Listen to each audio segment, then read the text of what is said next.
since I was small, I always thought that we run the world in a much worse way than we could. And I always remember wondering why.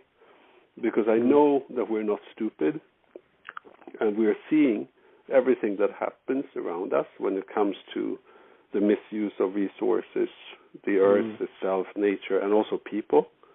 And I was lucky to grow up with a father who had his own company, like creating his own reality in a way. And he didn't run his company like this. He didn't run.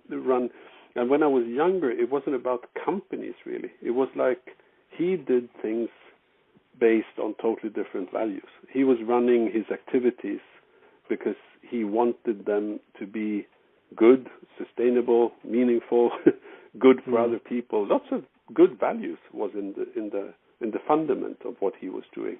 And I was, of course, growing up with a person like this, not really understanding that he was running a pretty big company.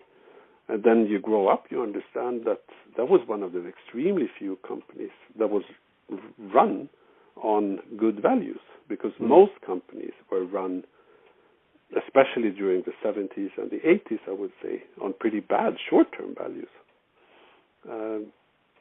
But when I was thinking very much about why do we run the world in a way that will lead to a catastrophe sooner or later, of course you would start thinking about politics, you will start thinking about economy, lots of different things. And I would talk to you for hours if I would tell you all the different aspects that I try to find of how can I contribute, being a journalist for a while, for example. And then I, strangely enough, ended up with thinking that if really big corporations would be run the same way as my father was running his, compared to big international companies, it was a small company. It was but anyway, it was 300 employees. But I was thinking, if you could prove,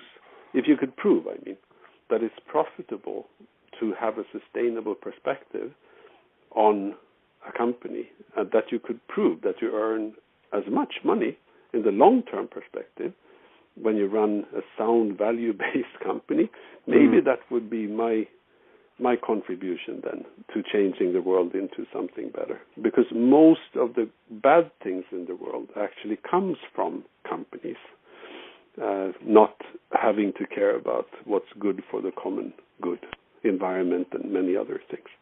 So CSR, as you mentioned, became like a starting point for me to see, okay, is it possible to do corporate work in a totally different way, big scale, and then maybe not destroy so much while you're earning money? So it comes from, you ask for the driving force, and it's a frustration of why can't we manage things better than we do?